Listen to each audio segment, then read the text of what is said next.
Hello student, आप लोगों को स्वागत है रिसर्च मैथ ऑफिशियल चैनल में। मेरा एक ऑफलाइन क्लास भी चलता है तरमा आशीष मैथमेटिक्स क्लासेस के नाम से, तो आप वहाँ भी ऑफलाइन क्लास में ज्वाइन कर सकते हैं। और जो नहीं आ सकते मेरा इस channel research math official channel पे, आप वहाँ से भी मेरा क्लास ले सकते हैं। तो अनुवांशिकता के बारे में आप लोग क्लास ले रहे थे, तो अनुवांशिकता के बारे में 2 पार्ट आप लोग के अपलोड हो चुका है। अनुवांशिकता के बारे में ये तीसरा टॉपिक है, यानी तीसरा पार्ट जाएगा। जो मेरा वीडियो नहीं देखते हैं, देखें 2 पार्ट, वो आप डिस्क्रिप्शन बॉक्स में जा करके देखें, आप वहाँ आपको ये दोनों वीडियो प्राप्त हो जाएगा। ये लगभग लास्ट ही है, अगर लास्ट नहीं होगा तो फिर अगला वीडियो आ जाएगा। तो इसमें एक टॉपिक है लिंग निर्धारण। लिंग निर्धारण मतलब कुछ होता है कि कब लड़का पैदा होगा और कब लड़की पैदा होगा, इसके बारे में इसमें निर्धारित किया जाता है। इसके बारे में अध्ययन करने किया जाता है। इसके बारे में कुछ होगा, जो देखिए कि मनुष्य में क्रोमोसोम होता है, क्रोमोसोम, उसमें क्रोमोसोम 23 जोड़ा होता है। जोड़े की संख्या पूछा जाता है, कितना जोड़े की संख्या होता है? 23 जोड़ा। 23 जोड़ा क्रोमोसोम होता है। अगर इसके बोलिएगा कि टोटल कितना होता है, तो 46, जिसे हम बोलते हैं क्रोमोसोम। मनुष्य में 23 जोड़ा क्रोमोसोम होता है, यानी 46 क्रोमोसोम। इसमें 22 जोड़ा समान होता है, यानी कि लड़का और लड़की में दोनों में क्रोमोसोम जो होता है 22 जोड़ा समान होता है, नर रहे या तो मादा। जो समान क्रोमोसोम होता है 22, उससे बोला जाता है ऑटोसोम। कुछ बोला जाता है ऑटोसोम। जो भिन्न होता है, एक जोड़ा जो होता है वो भिन्न होता है। एक जोड़ा जो क्रोमोसोम होता है वो हमारा भिन्न होता है, जिसे हम कहते हैं लिंग क्रोमोसोम। अगर इसको इंग्लिश में बोलिएगा तो सेक्स क्रोमोसोम कहा जाता है। ये 2 प्रकार के होते हैं। कितने प्रकार के? 2। यही जो है लिंग क्रोमोसोम, इसी के आधार पर हम लोग डिसाइड करते हैं कि कब लड़का जन्म लेगा और कब लड़की। अगर इसमें देखो, अगर पुरुष में देखिए, पुरुष हमारे पास क्रोमोसोम 2 को पाया जाता है। 6 क्रोमोसोम में एक एक्स पाया जाता है, दूसरा वाई पाया जाता है। एक एक्स और दूसरा वाई। पुरुष में पाया जाता है एक्स वाई दोनों। एक बहुत बार पूछा जाता है कि पुरुष में कौन सा क्रोमोसोम पाया जाता है, तो एक्स वाई। और स्त्री में कौन सा क्रोमोसोम पाया जाता है? एक्स और एक्स। इसमें क्रोमोसोम में कुछ होगा कि अगर इस एक्स क्रोमोसोम से इस स्त्री के एक्स क्रोमोसोम में आपस में कुछ होगा, मिला तो एक्स एक्स बना। आपको पता है कि एक्स एक्स मिल गया तो कौन किसका जन्म लेगा? मादा का जन्म लेगा। मादा यानी कि लड़की, यानी कि स्त्री। अगर इस एक्स से फिर एक्स में मिला तो ये भी एक्स एक्स मिला, तो ये भी कुछ लेगी, मादा ही जन्म लेगा, जिसको हम बोलते हैं लड़की। अगर इस क्रोमोसोम से हमारे पास वाई क्रोमोसोम लिए, इधर से एक्स क्रोमोसोम लिया, तो किसको मिल गया? एक्स और वाई। एक्स वाई किस में पाया जाता है? पुरुष यानी नर में। यानी कि अगर एक्स वाई मिलकर आया है तो जन्म लेगा हमारा लड़का। अगर इस वाई से इस एक्स में मिला है तो ये भी कुछ ही बनेगा, एक्स और वाई। इसमें भी लेगा जन्म हमारा नर। क्या चीज का जन्म लेगा? नर, जिसको हम बोलते हैं लड़का। तो हमेशा लड़का या लड़की जन्म लेने के लिए 50-50% चांसेस रहता है कि लड़का लेगा या जन्म लड़की लेगा।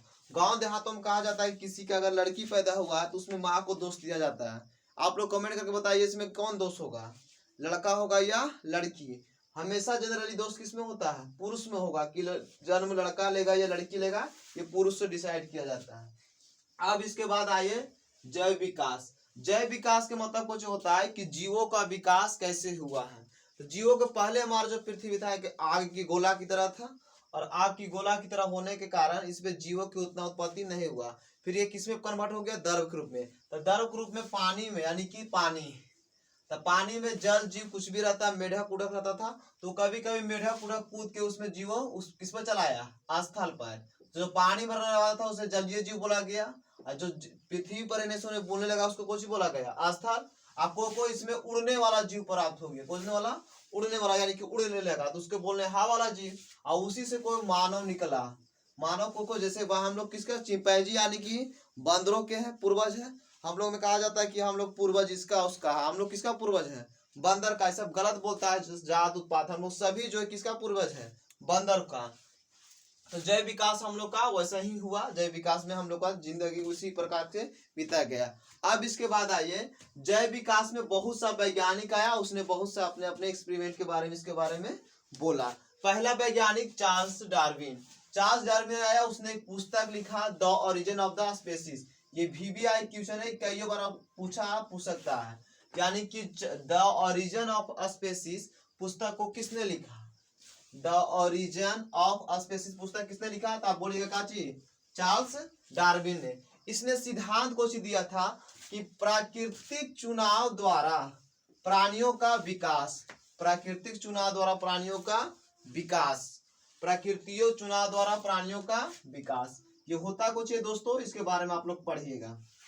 इसमें आप लोग को एक डिसाइड किया था, चार्ल्स डार्विन ने बोला कि अगर आपका शरीर प्रकृति के अनुसार नहीं ढलता है तो आपको शरीर आपकी कुछ हो सकती है, मृत्यु हो सकता है। अगर आपका शरीर प्रकृति के अनुसार नहीं ढलता तो आपकी मृत्यु हो सकता है। जैसे आपका डायनासोर, डायनासोर के नाम सुने हैं? ये अपना शरीर को प्रकृति के अनुसार ढाल नहीं रहा था। जैसे ही आप देखो, जैसे आप गर्मी के दिन आता है, गर्मी के दिन आता है तो गर्मियों को दिन में आपकी चमड़ा कौन किसका सहन करती है? काले चमड़े, यानी धूप को सहन करने के लिए काला चमड़ा चाहिए। अगर ठंडा के दिन आता है, ठंड है, तो ठंडा में किसके लिए? गोरा के चमड़ा होना चाहिए। इसलिए आप लोग कभी कभी देखते होंगे कि जब गर्मी के मौसम से ठंडा के मौसम में हम प्रवेश करते हैं, हमारे चमड़े उमड़े होठ कुछ होने लगते हैं, फटने लगते हैं, क्योंकि मेरे पहले से शरीर में कुछ इसका परत जमा हुआ रहता है। गर्मी सहने के लिए परत जमा हुआ रहता है, हल्का सा काला टाइप के लिए, तो वो हमारा टूटता है। और ठंडा के मौसम में हम लोग कुछ होते हैं, गोरा टाइप के लिए परत चमड़ा होता है। अगर ठंडा में आप धूप में निकलिएगा तो फिर से काला चमड़ा लेगा और फिर से जकड़ लेगा। तब इसने बोला था कि प्रकृति के चुनाव के द्वारा प्राणियों का विकास होता है। अगर आप अपना जीवन को प्रकृति के अनुसार नहीं ढाल रहे तो नहीं होगा। जैसे आप लोग का पैरालिसिस मारता, लकवा नाम सुने कि नहीं? लकवा, इसमें कुछ होता है कि आपका शरीर ठंडा के अनुसार अनुकूल में बदलता नहीं है। अगर नहीं बदलने के कारण कोई अंग, उसमें पैरालिसिस मारने की संभावना हो जाती है। जैसे आप लोग कोई शरीर में है कोई डिसीज, जैसे आप गर्मी में रहे हैं, गर्मी के कारण अचानक आप ठंडा में आते हैं तो आपको कुछ होता अनुभव कि नहीं? आपको जैसे कोई मौसम बदलते हैं तो आप बीमार भी पड़ते हैं। इसका कारण कुछ है कि आपका शरीर धीरे धीरे उसमें एडजस्ट हो रहा है ठंडा के मौसम में। अगर आपका एडजस्ट धीरे धीरे नहीं होगा तो आपकी कुछ हो सकती है, मृत्यु हो सकती है। इसका डायनासोर है और बहुत सा जीव जंतु है जिसने अपना शरीर को प्रकृति का अनुसार ढाल पाता नहीं था, इसलिए उसका कुछ हो गया, मृत्यु हुआ। इसने इसका सिद्धांत दिया था, किसने? चार्ल्स डार्विन ने। इसके बाद एक आया लैमार्क वैज्ञानिक। किसने आया? इसने उपार्जित लक्षण का सिद्धांत दिया। इसने किसका दिया? उपार्जित लक्षण का सिद्धांत दिया।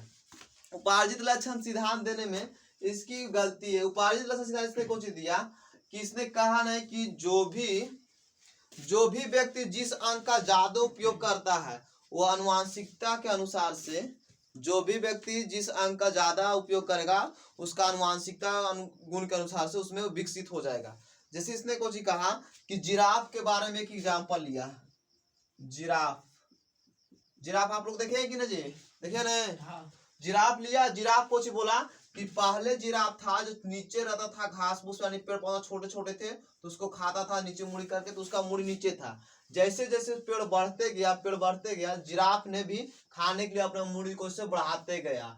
तो लैमार्क ने बोला कि वैसे ही उसका अगला जो प्रजाति, अगला जो जन्म लिया उससे बच्चा, उसका मुड़ी धीरे धीरे कुछ होता गया, लंबा होते गया, वैसे उस जिराफ का मुड़ी लंबा हो गया। इसने लैमार्क ने यह सिद्धांत दिया, इसका दिया। फिर इसके बाद इसने जीव विज्ञान का शब्द, जो देखो जीव विज्ञान की खोज किसने किया? अरस्तु ने। मगर जीव विज्ञान का जो नाम दिया किसने दिया? लैमार्क ने। जैसे किसी का जन्म हुआ बेटा का, तो बेटा का जन्म देना कोई और होता है कि ना? उसका नाम रखने वाला कौन होता है? कोई और होता है। तो उसी प्रकार नाम रखने वाला था जीव विज्ञान का लैमार्क ने, और उसके बारे में पूरा अध्ययन किसने किया था? अरस्तु ने। इसने जीव विज्ञान का नाम दिया लैमार्क ने। इसने एक पुस्तक लिखा, फिलोसफिक जूलॉजिक, इसने अपना पुस्तक लिखा। इसका जो सिद्धांत था वह गलत हो गया। एक वैज्ञानिक आया, उसने 21 चूहा पर सिद्धांत किया। 21 चूहा पर नहीं, 21 पीढ़ियों तक चूहा के बारे में अध्ययन किया। इसने कुछ किया कि एक चूहा का प्रजाति लिया और उसका हर चूहे को पूंछ को काट दे रहा था, पूंछ को कर दे रहा था, काट करके और उसको जायगोड करा जाता था, देख रहा था अगला बच्चा में पूंछ तो नहीं आना चाहिए। लैमार्क हमारा यही कर रहा था ना कि अगला अगला जनरेशन में अगर जिस अंग का उपयोग नहीं करेंगे वो अंग लुप्त तो हो जाएगा, और जिसका उपयोग करेंगे वो पूरा मजबूत होगा। जैसे अब लोहार है, लोहा से पूरा पीटता उठता है तो उसका हाथ मजबूत रहता है। ये जरूरी थोड़ी है कि उसका जनरेशन आ गया तो उसका हाथ मजबूत होगा। लैमार्क ने ही बोल के गया। तो 21 पीढ़ियों तक देखा चूहा काट करके पूछ देके काट के देखा तो देखा कि 21 पीढ़ियों में सभी को पूछ आ रहा था, पूछ काट देता है।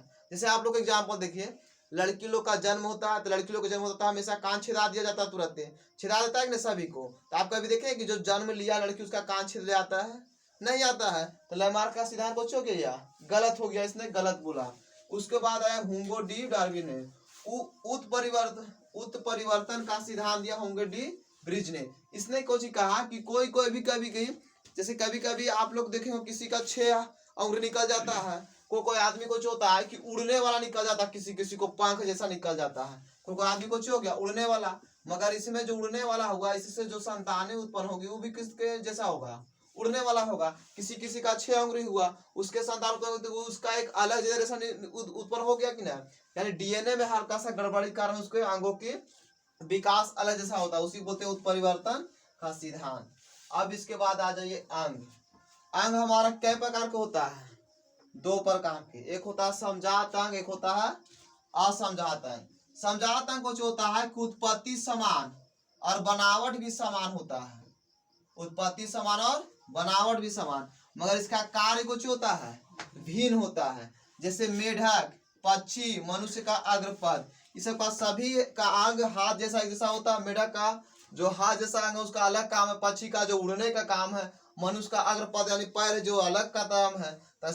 आकार एक जैसा होता है, अंग माने एक जात का जैसा होता है, मगर उसका कार्य कुछ होता है भिन्न होता है, भिन्न। अब होता असमजात, उत्पत्ति और बनावट दोनों असमान होता है, मगर कार्य कुछ होता है भिन्न अति एक जैसा समान होता है, कार्य समान। जैसे तितली, चमगादड़, पक्षी का पंख सब एक जैसा लगता है। तितली, चमगादड़ जितना भी सभी का पंख है सब एक जैसा है, एक ही काम करता है, उड़ने का काम करता है, तो उसी को बोलते हैं असमजात अंग। यानी अंग रहेगा भिन्न भिन्न मगर काम करने का काम कुछ करेगा एक जैसा करेगा। समझ में आ गया? तो आप हमको विश्वास है कि वीडियो आपको अच्छा लगा होगा, तो वीडियो को लाइक, शेयर और सब्सक्राइब जरूर करें। और मेरा वीडियो कैसा लगता है कमेंट करके बताएं जरूर। जय हिंद।